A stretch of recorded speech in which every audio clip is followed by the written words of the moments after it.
You're watching the Gita News Network.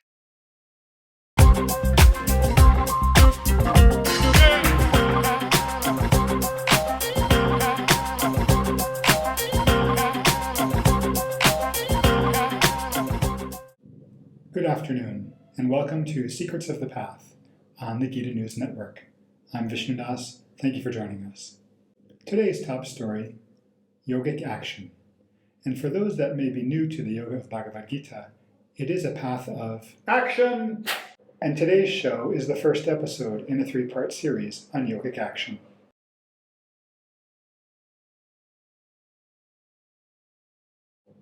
By practicing the technique of Yogic Action, the seeker learns to avoid becoming trapped by action, or karma, and gradually develops an ability to perform action as a means of attainment and transcendence.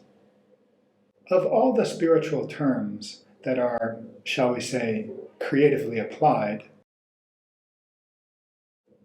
karma may be foremost amongst them. In its most basic connotation, karma literally means action. Therefore, yogic action refers to action as it is performed by yogis, or action for the sake of yoga. We'll get further into this in just a few moments with our new special correspondent. This series will focus on the 3 reasons that most people do not perform yogic action. These are often referred to as obstacles, and while that's an accurate description, it's also incomplete. Here's why. Consider how a path might be blocked by a fallen tree. The strenuous labor required to remove that obstacle is just the opposite of the type of effort that a yogi must put forth. Rather than lifting something up and moving it, for the yogi to go beyond these 3 obstacles is actually a process of letting go of something the yogi has been carrying or clinging to. That is, instead of lifting up a heavy load, the yogi is actually releasing one and reducing her burden. As this lightening of the load continues, the yogi begins to realize that what once seemed like heavy obstacles are actually weightless, unconstrained by gravity, and we're only holding the yogi down or blocking his progress due to the yogi's own inner attachments. When these attachments, or identifications, are released, the so-called obstacles just float away. To be clear, it's still hard work. It's just a different type of work. One way to illustrate that is, imagine looking back after the work is complete.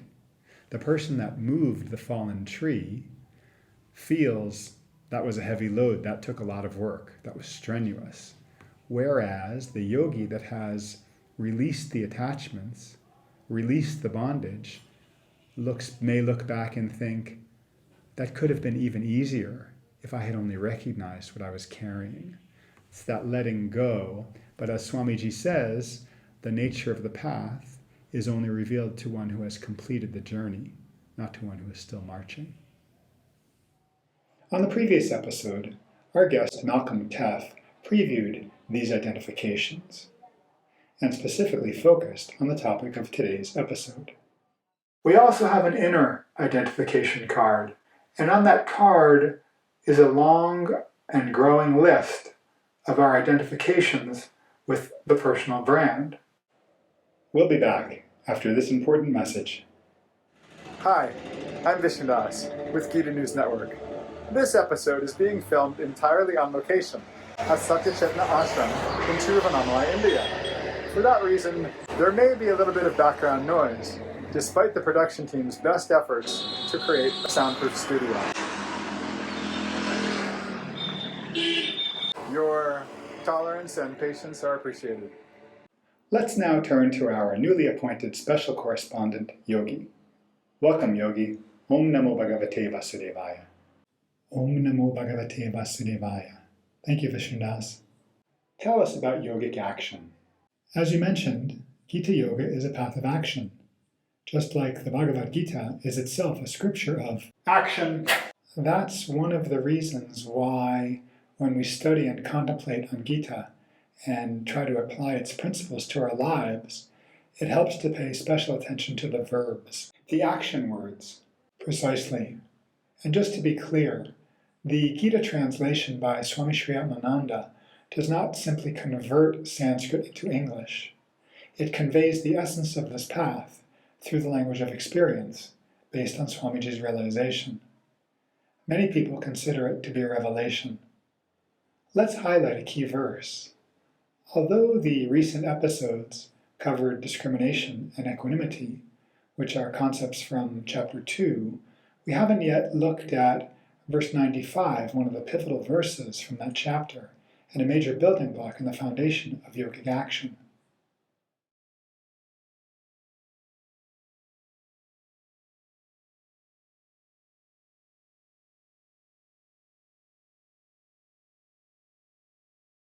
Notice the three guiding verbs here.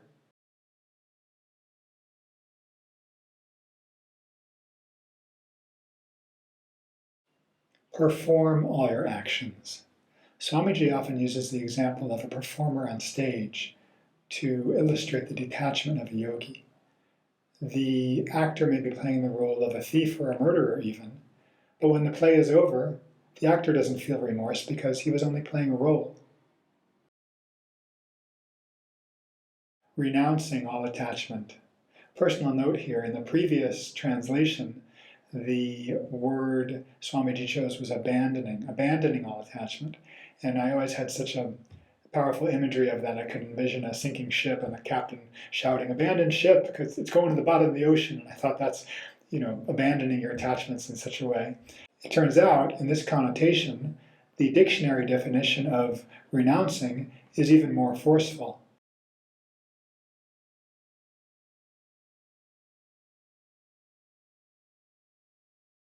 What to speak of the dictionary of Gita? Even the normal dictionary can enrich and enhance the practice of swadhyaya, or daily contemplation and self-study. Finally, accepting success and failure in equal spirit, also known as equanimity. Here are a few meanings of accepting. To receive willingly, to endure without protest or reaction, to agree to undertake. All of these come naturally for a yogi that is established in equanimity.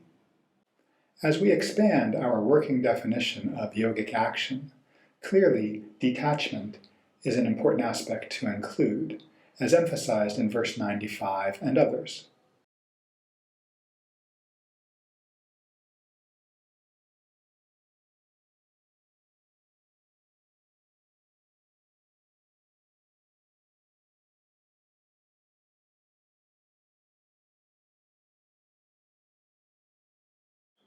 Let's be clear that detachment simply means an absence of attachment, or a lack of identification. It doesn't mean you'll suddenly become stoic. Life goes on, and life is to be experienced. We should also emphasize that yogic action is first and foremost an internal practice, an inner pursuit. Viewed from the outside, yogic actions may not look any different than the actions of a non-yogi. But as Swamiji has explained, the difference is the consciousness with which the yogi performs action.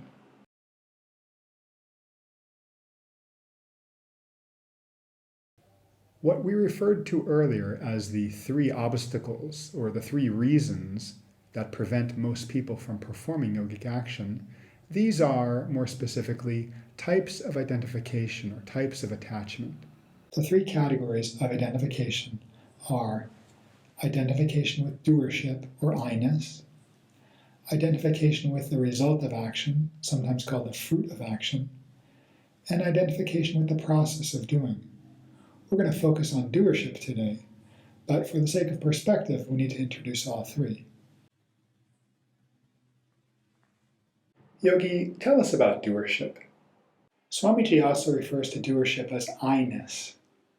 When you speak or think with an emphasis on I or me, that's one indication you might be identified with doership. Right. As we discussed this morning, an example of doership in my role as the producer of this episode would be feeling like I am the only one that can get this done, my ideas are key to the success of this video. Without me, this whole thing would fall apart. I am doing a great job. In casual terms, some people may perceive or label doership as ego, since doership comes across as very self-centered or self-important. And in fact, the Latin word for I is ego. Interesting. How about a personal example of that? In a previous career, I wrote articles for magazines in the 1990s. And there was a certain feeling of pride I would get when I walked by a magazine stand in a shop and I knew that a certain magazine would have an article by me and would have my name have my byline. That is doership. I mean, yeah, I was identified with the fact that the article was there and that's the product, but most of all it was that sense of pride of my name being on the page. Hey, check me out, that's me. I wrote this. When I think about doership, the symptom that I remember is self-judgment, that questioning of oneself or doubting, or I should have known better, I'm better than this, how could I have not known the answer, I'm not worthy, I'm not good enough. Whoa, Vishnudas, I'm glad to hear you're talking about those in the past tense. I didn't know you'd experienced such things. If I had to select just one image to illustrate doership, it would be the fashion model coming down the runway at the fashion show. You know, that strut they do? Like they are just the most attractive and important person in the world.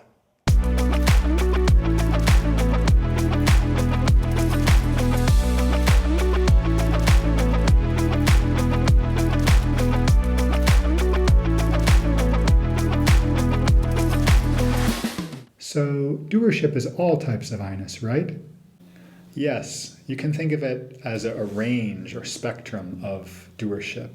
At one end, you'd have that pride of doership, I am doing such good work, I am so creative. And then at the other end, what we talked about, that self-doubt or self-judgment, I'm worthless, I don't know anything. And between those two, there's this whole range of types of doership. But it's all doership, all I-ness. Right. During the past few weeks of producing this episode here in Tiruvannamalai, India, out on the footpath that goes past the ashram, around the holy mountain Arunachala, I noticed a man that appeared to be a saint. The orange-robed sadhus would call him over and ask him questions, and he seemed to be explaining concepts to them, and everyone appeared to give this man a great amount of reverence and respect. He just walks around the mountain. I never even got his name.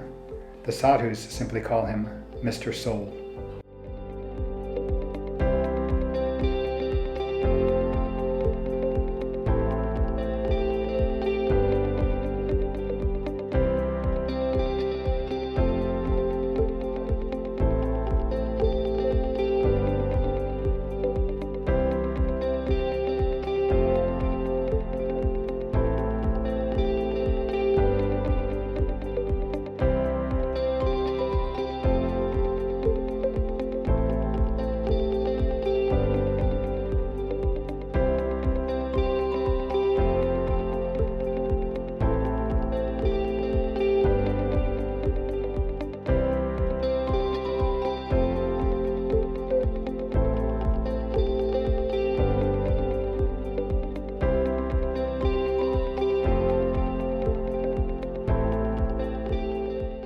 It seemed possible that he might have some insights to share with us on this episode, so I approached him for an interview, and he consented. Om Namo Bhagavate Vasudevaya. Mr. Soul, today's topic is doership. Will you kindly expand our view of that concept? Doership. It's a good question. Doership, tell me something. As a human being, can you create one drop of water? Can you make a single molecule of oxygen? No. These are tiny, lightweight, transparent things. You can't even make that. How then Can a human being think, I am making something, I am taking something, I am breaking something, I am shaking something, I am baking something? No! So when we feel that pride of how we're getting things done or taking care of our duties, that's doership. That's I-ness. I. Anytime that comes to the forefront, that's the doership. The thing is, and this is a tough one, you can only see doership fully when you're not in doership. How to do that? please tell us. Take the consciousness higher into that awareness. Only in the pure awareness can you see the doership, but there's hope. There are two things.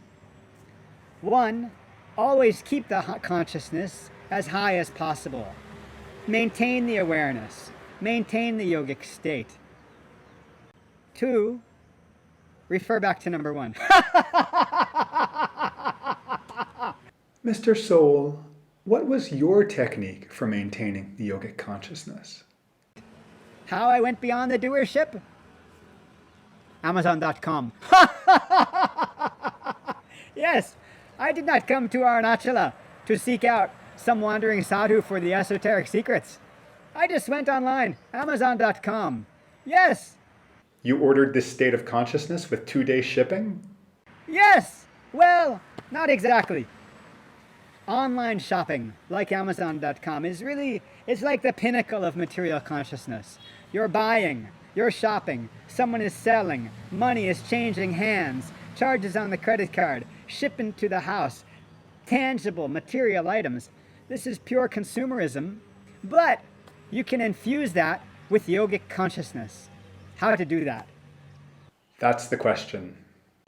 There's no magic trick, no secret key to unlock the door of sadhana, to suddenly take one step and be at the top of the mountain. There's lots of little steps, lots of techniques, lots of focus, lots of concentration, lots of contemplation, lots of striving. And so this tip I'm about to share, It's just one piece of the puzzle? perfect. It's also an example of how to infuse the material consciousness or your experience, your day-to-day experience, how to add awareness to that, how to bring the awareness into balance with the experience. This is just one thing. There are many. Here's the one. Free gift message. When you order something online from Amazon or any other store, they always give the option for a free gift message. Now, I'm not talking about the card. Usually the card is $4.50. But the free gift message, what I do, I always put a verse of Gita, and usually a verse of Gita that applies to the item or the situation. Then I pay. Money changes hands. Shipment comes. Person brings it to the door. Material object enters the house. I open it, and the joke's on you, Jeff Bezos. The message comes from Lord Krishna. And I read this message, and it totally changes the experience. Now, maybe when it came, I was chanting Gita, and so my state was high, but maybe I was not. Maybe I was on a conference call. Maybe I was doing something else, but boom, it comes and I get this shot of Gita.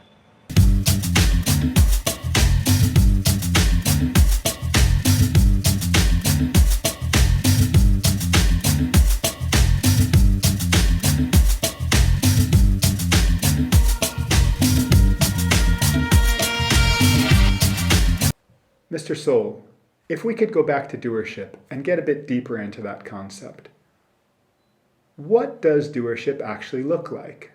Here's the hard truth about doership. It's invisible.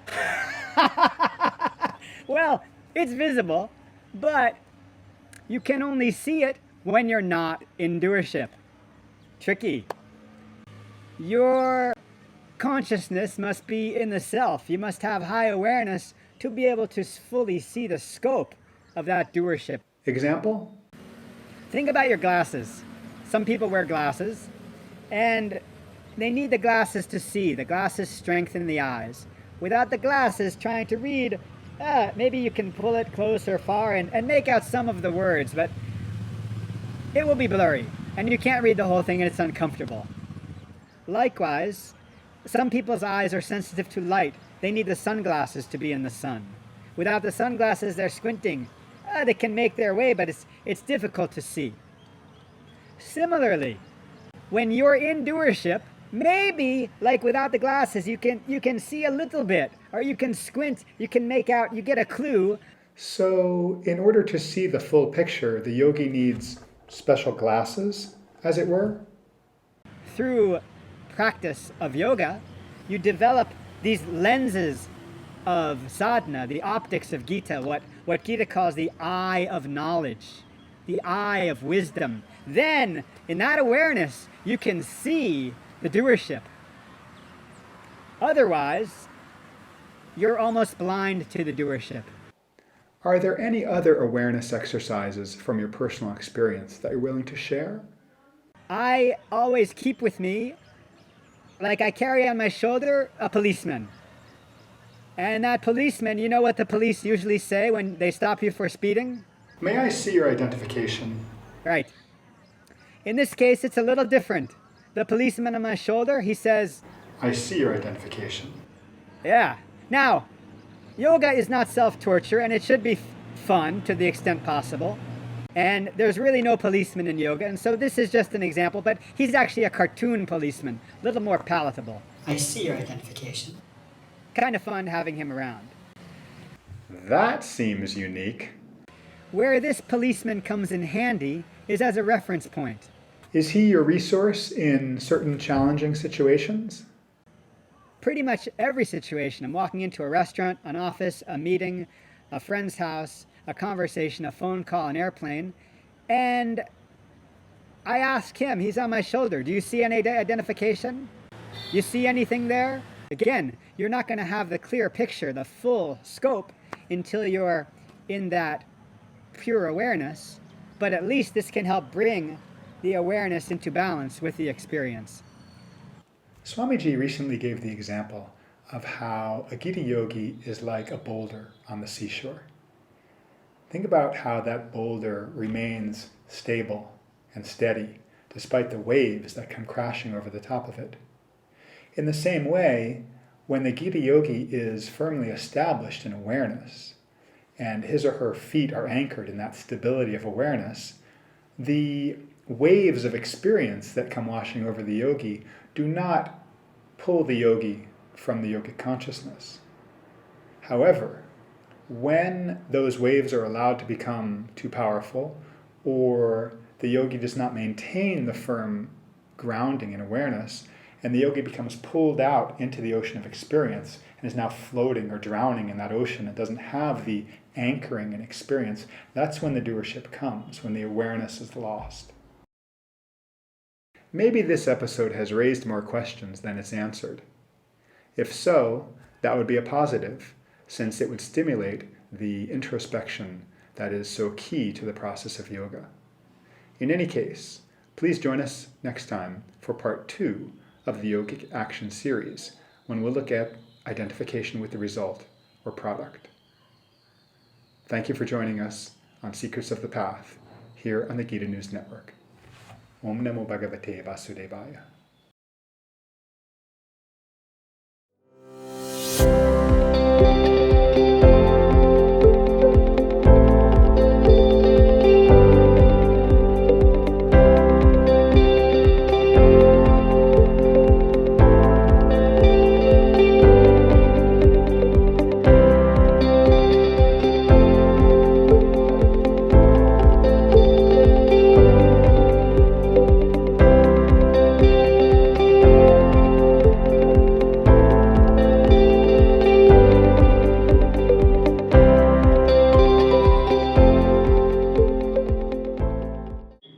Furthermore, the power went out, and so I'm working on one light that runs off the battery, but the main light has gone out. Based on Swamiji's realization.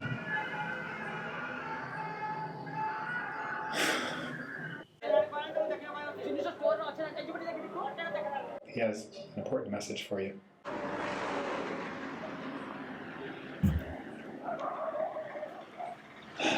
It's like that with doership.